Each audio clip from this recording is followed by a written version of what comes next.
We're back, baby. It's the Daily Stripe, Tuesday, January 31st, the last day of January. Do you guys like the last day better or you like the first day better of the month? Well, January is interesting because it's the beginning of the year as well. For this specific month, I'm a first day of the month kind of guy. Okay, cool. I think for most months, I'm a first day of the month kind of guy. But anyway, I'm Nikki Snackstrider, Joshua Fisher, Alexander Tassopoulos. We had a viral tweet from one of our hosts, Rel Myers of Pels and Whistles, posted on the Believe Twitter, and she talked about the top 10, or she made her list of the top 10 shooters in the NBA. So we want to continue that discussion. She got a lot of heat. She got a lot of heat. She had LeBron on there in the top 5. A lot of people number 3. A lot of people had some Top issues 3. with that. Yep. She had your boy Luka in there. Yeah, you think he was number 6? Had your boy Jason Tatum in there. Well, let's not rag too much on her list. Let's give our own list. Well, we're gonna put Rel's list up just so you can see it right now. Take a peek at it. Take a gander. Don't get too upset, but bottle that anger up and then explode later on in your life. Right. Well, you guys can rectify really this for us right now. Really healthy advice. You want our list? Yeah, rectify it. All right. I think we agree that she has it right though. The first two, Steph and Katie. Yes, Steph, Katie, for sure. Well, let's talk about like the parameters of the list and like how we came up with our list. We're not talking about like best shooters of all time. We're talking about best shooters in the NBA right now. Right now. With a few of the guys, some of their historical records and or pedigree comes into play. Yes. I think we're going to unfairly use that to whatever argument we want to make.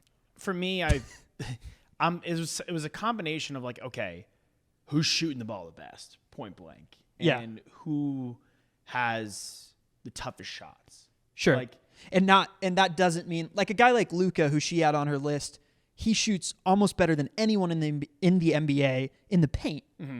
But that doesn't really count, right? Like we're talking about mid-range, we're talking about catch and shoot, we're talking about it's not scores. Right, it's not scores. We're talking about three-pointers, we're talking about deep range threes, off the dribble, pick and pop guys, like we're talking about shooters. Mm-hmm. It's tough. It's a tough list to make. So I had Steph and Clay. Who was your number 3? Steph is my number 1. Clay is not my number 2. Sorry, KD. Is that what I said, Clay? You said Clay. KD is my number 2. Okay, I have Steph and KD. Sorry. Okay. And a couple of the comments on there were poo-pooing that she had KD at 2, but KD is the best mid-range shooter in the NBA, and the toughness of every shot that he takes is unquestionably higher than any other player in the NBA. Mm-hmm. And he hits still at a really, really good clip from mid-range and three-pointers. So we're lockstep right there. Number 1 and 2, both Steph and Kevin Durant. Number 3, who's that for you? Dame. Okay, who's not shooting quite as well as he typically does from 3? To me, it's one of those things where when he's fully healthy, which we haven't seen in his totality this season. Yeah. He's missed time. A little bit. You don't score 60 points by accident.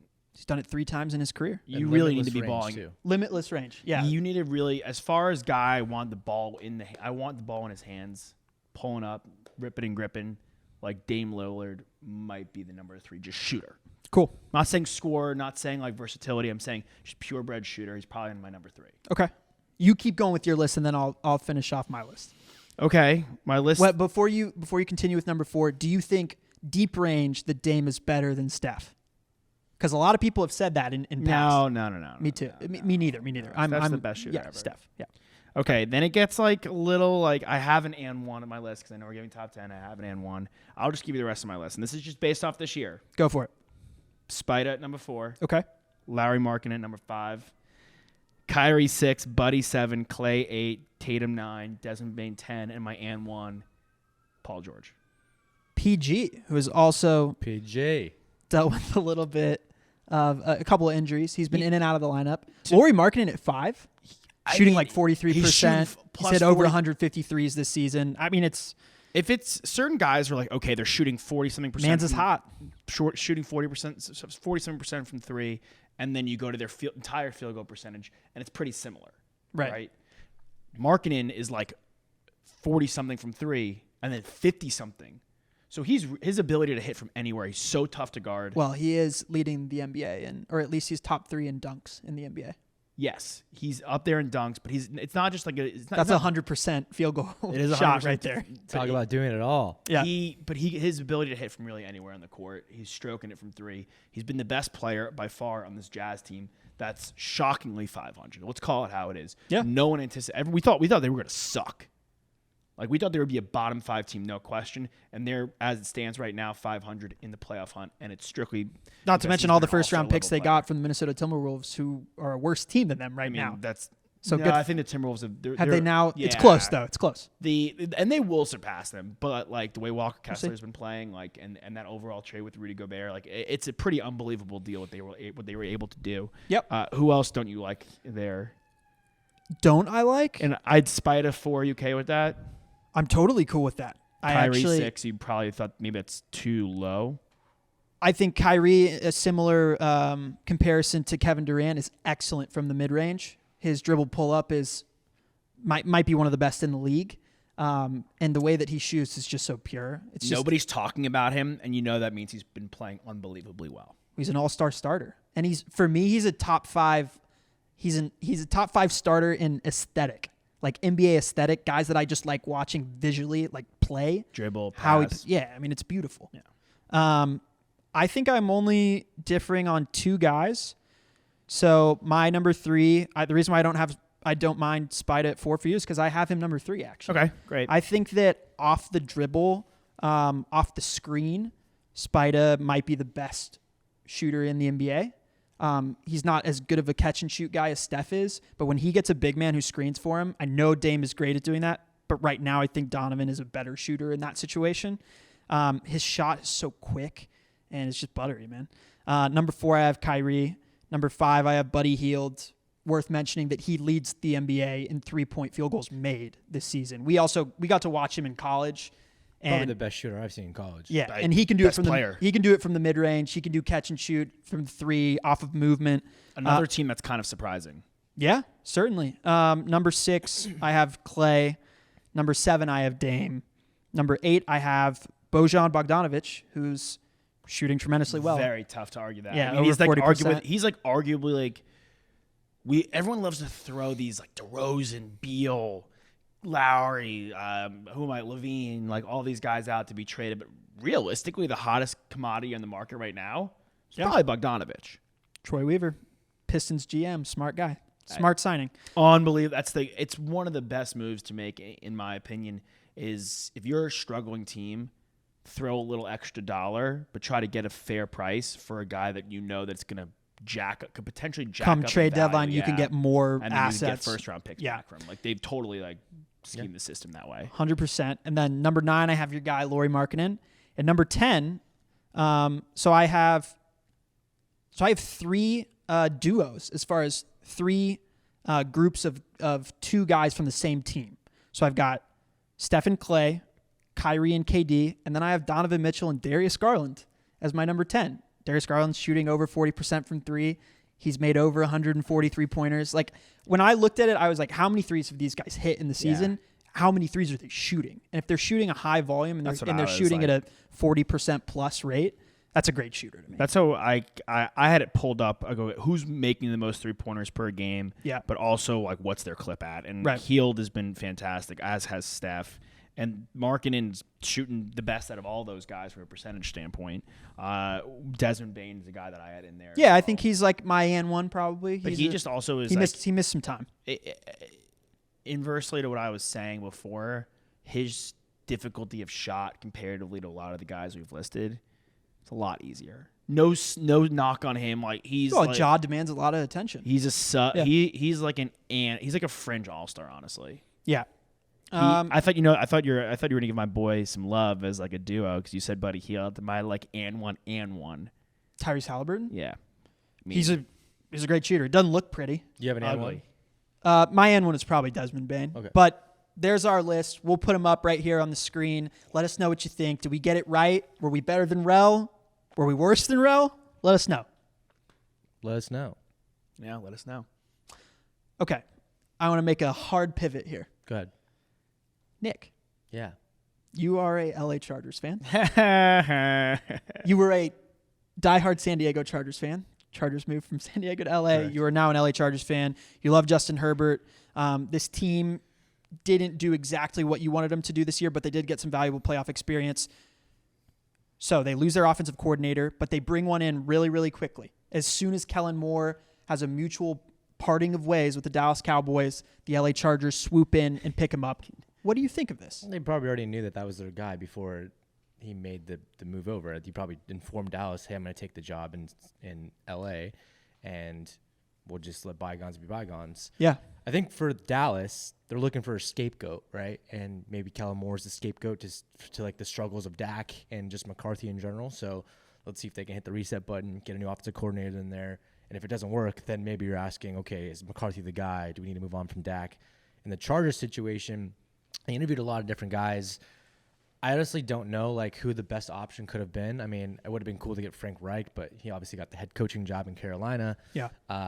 Look, Kellen Moore is not the worst option that we could have gotten by any means, but it's still not like the sexiest of moves in my opinion. The only way that this really works out, in my eyes, is if the Chargers go out and get a true running back number one, right? They use Austin Eckler way too much in my opinion. He's great. He's a great, utility guy, a receiving back. I mean, he had over 100 receptions this season. He literally set a single season franchise record in receptions this season alone as a running back for any position on the Chargers.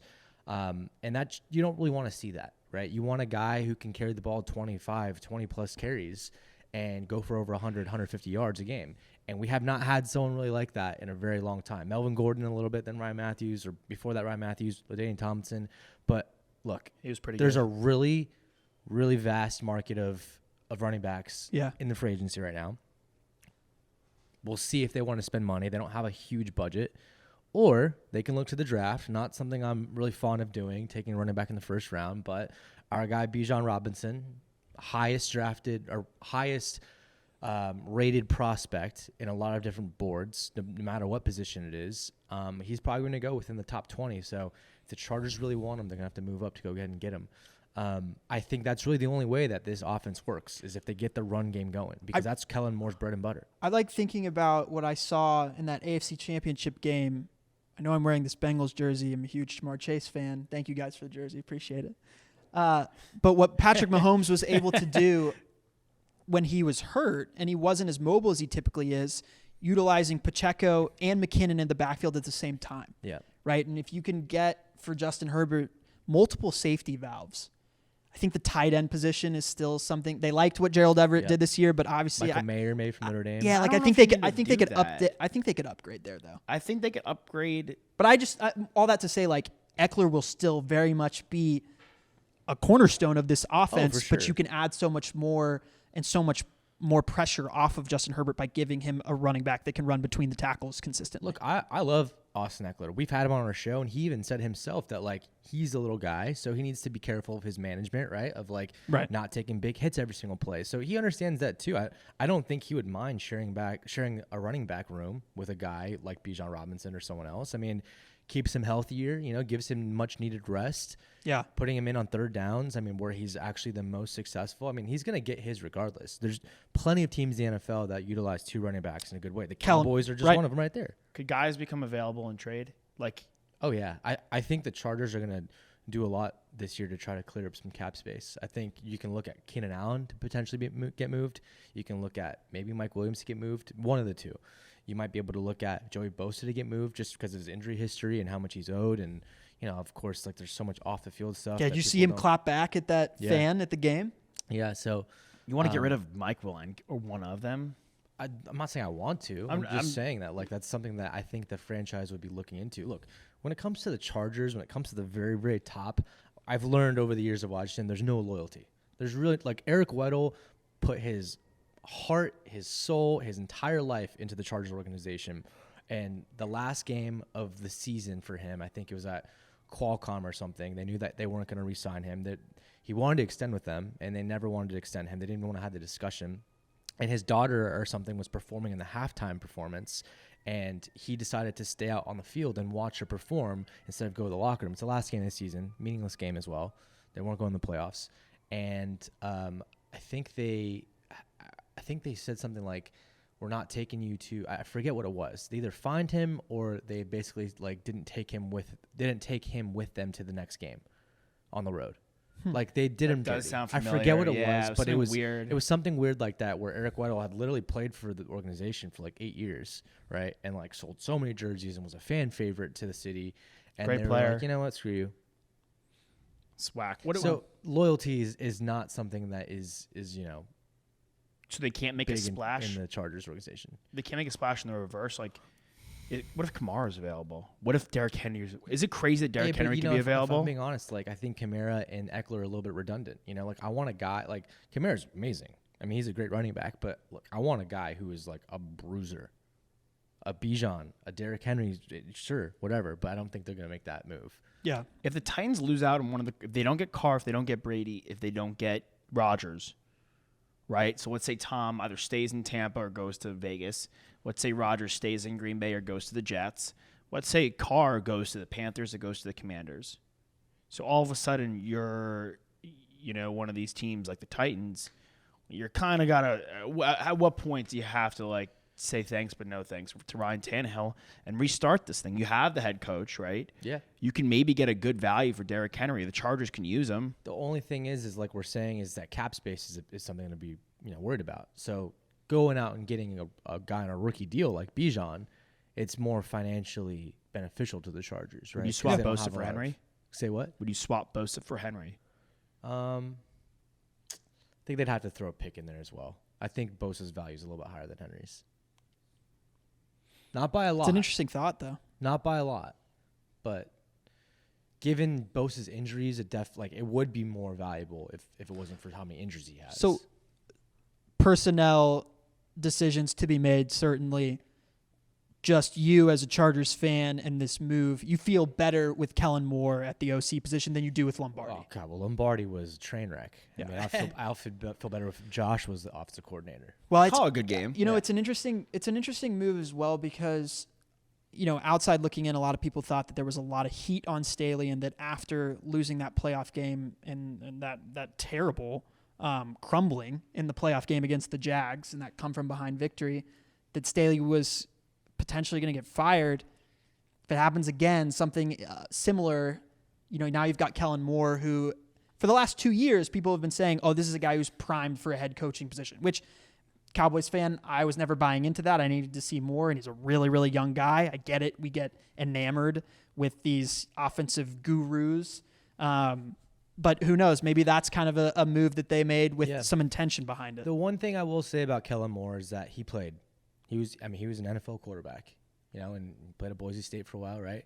He's one of the best college quarterbacks. Yeah, we he's great. saw. So like Herbert can really relate to a guy like that. Yeah, you can't really relate to a Lombardi who didn't really play in the NFL. Kellen Moore, he is young. He needs to mature as well, and I think this could be a good duo to grow up together a little bit. I think that was I think Kellen Moore was in a very tough situation in Dallas. Luckily, that the young guys in the Dallas offensive line stepped up massively this year, but they lose Smith early, right? Gallup didn't come back till like mid-season. They got rid of Cooper. Jalen Tolbert, the guy they drafted in the third round, didn't really play. So all of a sudden, the Cowboys, their tight end room is pretty solid. Their running back room is obviously good, but outside of CeeDee Lamb, their receiving group was a massive step back for Kellen Moore. And Kellen Moore goes to a situation, let's say they don't trade these guys. You have Mike Will, you have Keenan, you have Palmer, a guy we really like. You have Everett. Like, they don't really need to go out and do anything. They could run with this crew. And if they do go, okay, maybe you don't get Bijan, but if you can get Gibbs, you can get Sean Tucker from Syracuse. I'm sure there's other guys I'm forgetting off the top of my head. Just get someone from free agency. Yeah, someone in free. I mean, Josh Jacobs is going to be available. Like, we'll see what happens there. Maybe. Yeah, and scoop him away from the Raiders. You could be in a position where Kellen Moore could actually succeed, and you're right. Like, Brandon Staley better understand that he's breathing down his neck because there's thin ice, and then there's, dude, you're swimming in the water. Like, that's where Brandon Staley's probably at, in my opinion, right now. 100%. If they lose their first 2 games of the season, he could be on the chopping block. Like, look how quickly the Panthers were with Matt Rule. Yeah. They almost turned it around. They almost made the playoffs. He was borderline one and done. All right, well, we will have more content for y'all later this week. But before we go, just one quick question for the two of you. The Australian Open just happened in tennis. Novak Djokovic now has 22 major championships. That is tied for the most with Rafael Nadal. the next major tennis championship is the French Open, which is played on clay. Notoriously, Nadal has been the best player on clay to ever pick up a racket. Mm-hmm. Who takes that lead in this next one? I think the Joker. You think the Joker? Djokovic. Josh? Dude, I mean, talk about scripted. Right? All time. Yeah. I mean, for the And two end of them May, to- by the way. That's when that tournament is. For the two, where So is you have a little bit of time. what a shame. Where in France is it again? It's in France. Okay, Don't dope. fall- that's I'm what going it to is. France, and I'm going to France. I'm going there. It ends in May, like the back end of the 20s in May. Yeah, it's like late May, last weekend in May. Shucks, dude. I'm gonna be there. I'm gonna be in Paris in June again. I honestly, I like the Joker. I love Nadal. Same. I hope Nadal takes it. I like Nadal to win it, and then I like Joker He'll get in there, Wimbledon to tie him back at 23. He'll and we're, get it Yeah, again. If you want to get on the action and try to win it as well, go to betonline.ag to put some money on those matchups or the Super Bowl or right. maybe even the flag football game that is going to be happening this weekend, the Pro Bowl. And I want to go to betonline.ag, use the promo code BELIEVE, BLEAV. And I'll leave it at the last question. We don't have to answer this right now. Have you ever seen a sport so top heavy as tennis? Where it's just like same three dudes. F1. Yeah, F1 and tennis. And No. swimming. Swimming. Yeah. And running. Okay. Cool. Yeah. Daily Stripe. Josh Fisher, Alexander Desopoulos, Nikki Snacks Kreider. We'll see you tomorrow.